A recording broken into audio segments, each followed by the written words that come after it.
18h30 sur Al-Oula, ravi de vous retrouver pour cette nouvelle édition à la une ce soir.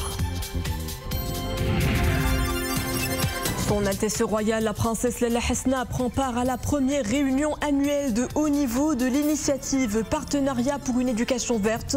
L'événement organisé par l'UNESCO et le ministère de l'Éducation des Émirats arabes unis a été marqué par l'allocution de Son Altesse royale, le présidente de la Fondation Mohammed VI pour la protection de l'environnement.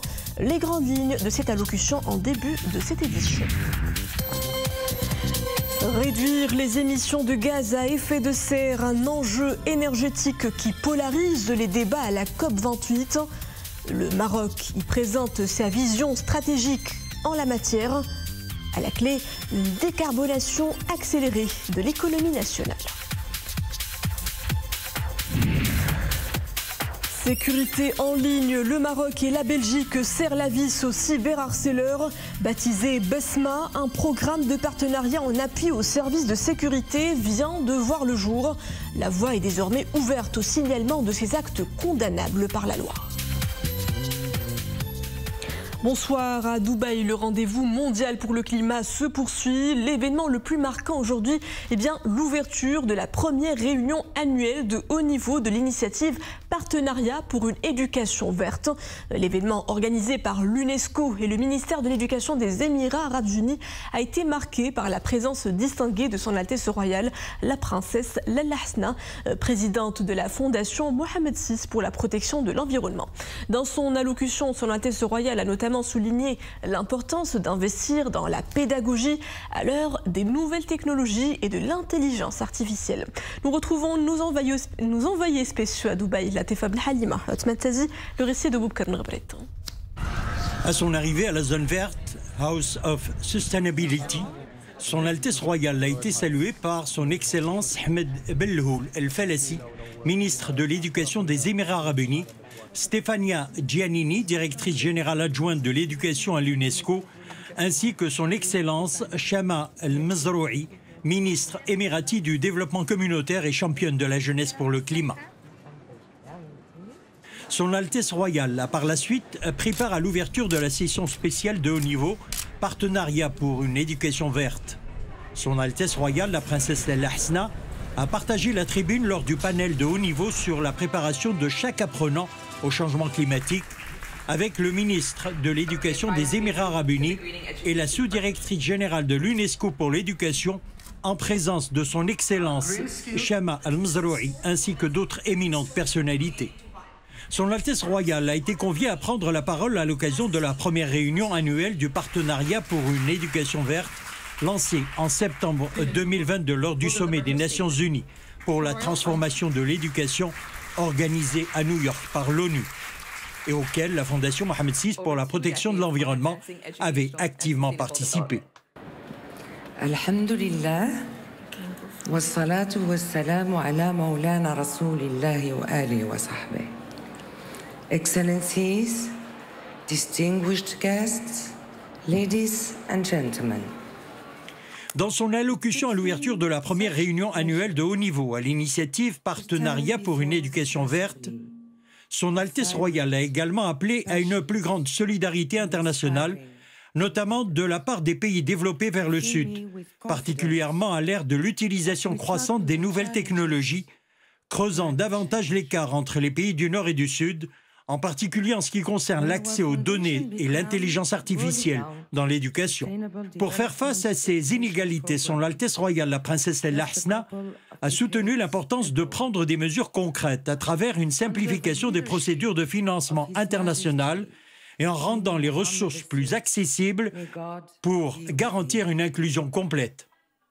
À cette occasion, Son Altesse royale a partagé l'action concrète, continue et féconde de la Fondation Mohammed VI pour la protection de l'environnement, pour l'éducation au développement durable à travers les programmes qu'elle mène depuis 20 ans, en partenariat avec le ministère de l'Éducation nationale, du préscolaire et des sports. Son Altesse royale a mis en avant à cet égard les actions de la Fondation visant à mobiliser et à fédérer les jeunes en Afrique à travers ces deux initiatives, African Youth Climate Hub et African Green University and Youth Education Network, La Fondation et ses partenaires ont mobilisé plusieurs membres du réseau de ces deux initiatives à la COP28 pour porter la voix du Sud. Évoquant l'African Youth Climate Hub, son Altesse royale, la princesse El Hasna, a indiqué que ce hub compte pas moins de 18 000 membres de 9 pays du continent africain, ajoutant que la première édition de cette initiative a donné naissance à 10 projets générant un revenu mensuel de plus de 500 000 $. Ces porteurs de projets ont également conclu plus de 20 partenariats et créé plus de 15 emplois en seulement 6 mois. Le deuxième appel à projets, clôturé le 15 octobre 2023, a reçu pas moins de 245 projets, a poursuivi son Altesse royale. En conclusion, son Altesse royale, la princesse El Hasna, a lancé un appel inspirant à la jeunesse, l'invitant à exprimer sa créativité et à bousculer le monde pour préserver la planète du changement climatique et l'encourageant à puiser dans la sagesse des aînés, source d'inspiration en matière d'adaptation aux difficultés présentes pour bâtir un avenir plus durable pour tous. Thank you, young leaders, for your commitment and inspiration. Wassalamu alaikum wa rahmatullahi ta'ala wa barakatuh.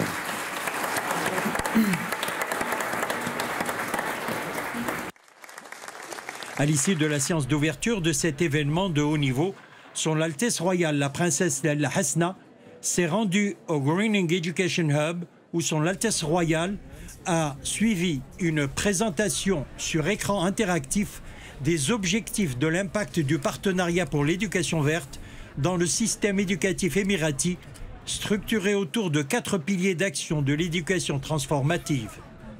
لأول مرة في تاريخ مؤتمرات الأطراف تستضيف دولة الإمارات وتؤسس مركز للتعليم الأخضر. C'est la première fois dans l'histoire des COP, l'État des Émirats arabes unis, le pays hôte, et construit par la même occasion un centre d'apprentissage vert. Ceci dénote de la détermination du pays à la promotion de l'éducation et de son rôle vital auprès des générations capables de trouver des solutions durables au changement climatique. Comme vous le savez, le partenariat d'éducation verte, il y a 90 pays, 92 États membres et il y a plus de 1100 associations. Donc nous avons, ce pavillon est une plateforme pour, au niveau national et au niveau international. Et nous avons essayé d'agir, en essayant de positionner l'éducation pour la COP 28, pour la première fois dans l'histoire de la COP, à l'avant-scène de la COP. Avant son départ, son Altesse royale, la princesse El Hasna, a posé pour une photo souvenir avec les jeunes reporters pour l'environnement qui représentent les 12 régions du royaume. Dans un contexte d'urgence climatique, les pays redoublent d'efforts pour réduire leurs émissions de gaz à effet de serre. La décarbonation est sur la table des négociateurs de cette COP28. Le Royaume s'engage tout naturellement sur cette trajectoire via une vision stratégique nationale pour un développement bas carbone. Une vision présentée par la ministre de la Transition énergétique et du Développement durable, Leila Bnali. Nos envoyés spéciaux à Dubaï, Houdam Sahel, Hamza Sadi. Le récit est de Dominique Orlando. Lutter contre le changement climatique est une priorité au Maroc. Elle consiste à développer fortement les énergies renouvelables en vue d'accéder à une électricité décarbonée à hauteur de 80% d'ici 2050. Inscrite également dans cette feuille de route nationale, l'électrification des usages dans les secteurs de l'industrie, du bâtiment et du transport, et l'évaluation du potentiel de développement de l'hydrogène vert pour décarboner l'industrie et le fret routier. Autant de pistes pour assurer un écosystème industriel national durable, compétitif à l'échelle locale et internationale et aussi porteur d'innovation. Il s'agit d'une étape vraiment très importante pour le Maroc qui vient de soumettre donc sa stratégie nationale bas carbone, qui est assez exemplaire sous bien des points, puisqu'elle regarde vraiment dans le détail des différents secteurs comment on va parvenir à réduire les émissions de gaz à effet de serre pour assurer la neutralité carbone, comme on l'appelle nous ici, de l'économie marocaine. Et ce qui est remarquable aussi, c'est que le Maroc a envisagé des aspects que d'autres pays n'avaient pas encore envisagés, comme les impacts sur la croissance, les impacts sur la balance commerciale et sur la dette. Et on voit qu'en fait, via cette stratégie bas carbone, il y a des possibilités d'améliorer la situation sur tous ces fronts. Et donc c'est un message très positif qui est donné par le Maroc à la communauté internationale sur les enjeux positifs de lutter contre le changement climatique. Et des rencontres ont donc été organisées à Dubaï dans le cadre de cette COP28 pour éclairer le plus grand nombre sur cette vision stratégique nationale ambitieuse et établir des conventions de partenariat. La réunion était l'occasion pour nous d'évoquer le sujet de la signature d'une convention pour lier le Maroc et le Portugal en termes d'énergie. Au programme aussi, les méthodes d'amélioration de liaison entre le Maroc et l'Espagne. Les différents intervenants ont également mis en avant leurs avancées en matière de liaison énergétique interpays. Il est également à noter qu'un plan climat territoriaux élaboré avec l'ensemble des 12 régions du Maroc sera très bientôt finalisé, soit avant l'arrivée de l'année 2024. Direction à présent la plus vieille bibliothèque du monde, Al-Qarawiyyin, ce haut lieu du savoir au cœur de la Médina de Fès, prête ses locaux à la 5e session ordinaire du Conseil supérieur de la Fondation Mohammed VI des oulémas africains. Temps fort de ce conclave religieux, le lancement ce vendredi de la charte des oulémas africains. Un guide doctrinal et une référence précieuse au service des efforts scientifiques de la Fondation Mohammed VI des oulémas africains.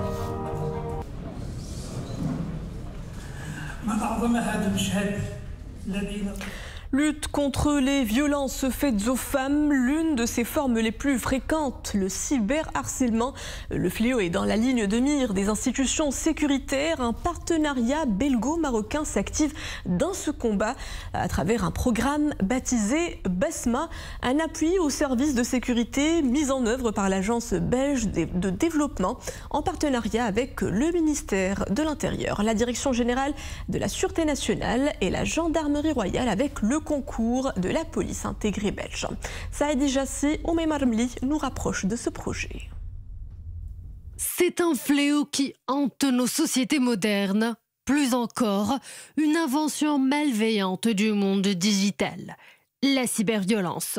Ce déferlement de haine et de violence verbale, bien que virtuelle, aux conséquences bel et bien réelles. Une forme de harcèlement qui dépasse toutes les frontières. Pour le contrecarrer, différents acteurs conjuguent leurs efforts. Résultat, un programme ambitieux qui réunit la Belgique et le Maroc. Aujourd'hui, c'est une journée d'études et de sensibilisation sur une forme de violence qui est malheureusement en forte prévalence, c'est les violences digitales à l'égard des femmes. Et donc nous sommes en partenariat avec le CMRPI, qui est une association, un bureau d'études qui travaille sur cette thématique. La cyberviolence de plus en plus devient une thématique très, très pertinente malheureusement. Surtout par exemple la problématique est très forte dans l'éducation avec les jeunes. Donc c'est le moment non seulement de se former, de renforcer la capacité autour des thématiques techniques, mais aussi d'assurer qu'il y a une bonne concertation avec tous les partenaires. Basma, comme pour dessiner un sourire sur les visages de toutes les femmes et filles violentées. Ce programme a le mérite de lever le voile sur ce phénomène aux conséquences graves sur la santé mentale des victimes, mais pas que.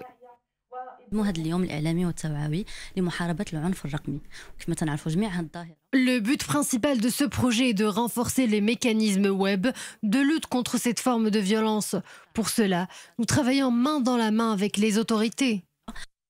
Basma œuvre aussi à faire face à l'inaction des victimes. Le signalement du harceleur est un premier pas vers la libération des femmes de cette forme d'emprise digitale et par conséquent, la lutte de manière efficace contre le cyberharcèlement et la cyberviolence. En 2021, le Maroc était l'un des premiers pays en Afrique du Nord à lancer un portail de signalement de ces actes, désormais condamnables par la loi. C'est un pas de géant franchi dans la lutte contre le cancer au Maroc. L'un des organismes qui se consacre depuis de longues années à ce combat, l'Institut national d'oncologie Sidi Mohamed Ben Abdallah, relevant du CHU Ibn Sina de Rabat, a été élu en tant que centre collaborateur de l'Agence internationale de l'énergie atomique dans le domaine de la lutte contre le cancer. Cette élection s'est déroulée en marge de la 67e session ordinaire de la conférence générale de l'AIA tenue en septembre dernier à Vienne. L'élection de l'Institut comme centre collaborateur de la prestigieuse agence onusienne reflète les efforts du Royaume en matière de promotion des sciences nucléaires en Afrique, l'accès des malades cancéreux au traitement et la lutte contre les maladies infectieuses transmises par les animaux dans le continent africain. Je vous propose d'écouter à ce propos le directeur général du CHU Ibn Sina à Rabat, Raouf Mohsin. C'est un événement qui est très important, qui met l'Institut national d'oncologie en valeur pour sa lutte contre le cancer. Le Maroc a de quoi être fier, particulièrement après cette nomination, et d'autant plus que ça coïncide avec la nouvelle réforme de la santé qui a été officiellement déclaré encouragé par Sa Majesté le Roi Mohamed VI, que Dieu l'assiste. Et ce notamment, c'est la couverture universelle et des groupements de santé territoriaux. Nous sommes fiers, le Maroc connaît un tournant historique au niveau du système de la santé et l'Institut national d'oncologie mérite cette nomination qui est très importante à l'échelon national africain. Et l'objectif, c'est d'acquérir l'expertise et de transférer cette expertise au niveau de tous les Marocains, mais également au niveau de l'Afrique. Actualité internationale au Proche-Orient, l'opération militaire israélienne sévit encore brutalement dans et autour de plusieurs villes de la bande. Khan Younes, Deir al-Balah, Nuseirat sont en proie ce vendredi à des bombardements terroristes aériens et navals. Près de 2 millions de civils sont pris au piège de ces attaques. Le bilan des victimes palestiniennes ne cesse de s'alourdir. Il dépasse actuellement les 17 400 morts pour plus de 2 tiers des femmes et des mineurs, d'après le Hamas.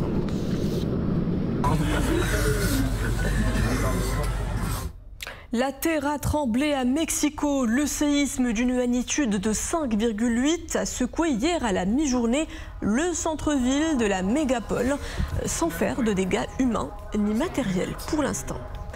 Plusieurs habitants sont sortis dans les rues de Mexico, une ville traumatisée par le souvenir de 2 séismes meurtriers de 1985 et 2017. Retour chez nous à Ifrane, plus précisément pour jeter la lumière sur une activité artisanale génératrice de revenus dans la province.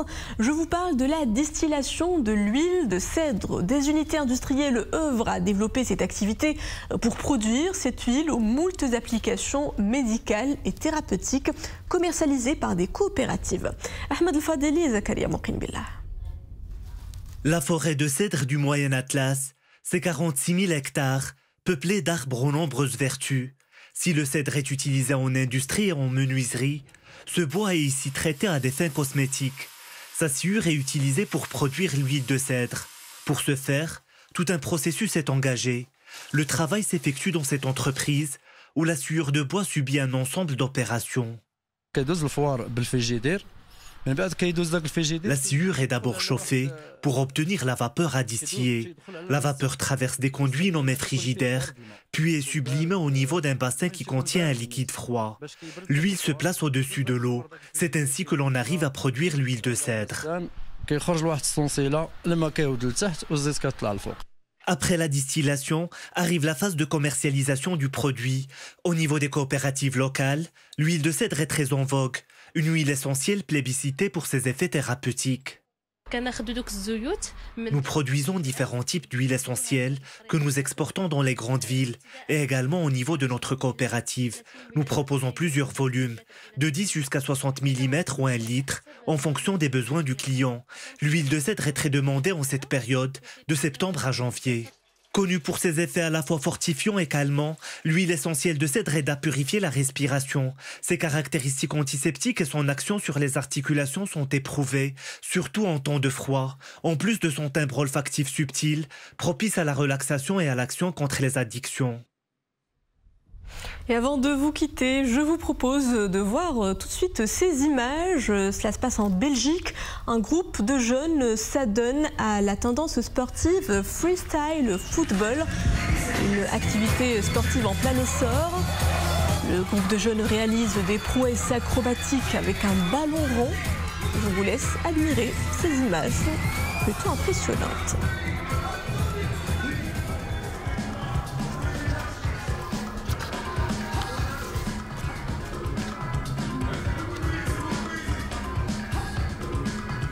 C'est avec ces belles prouesses que nous nous quittons. Merci à vous d'avoir suivi cette édition. Le retour de l'information, l'Angara d'État, 20h30. Excellente suite des programmes à tous sur Al-Moula.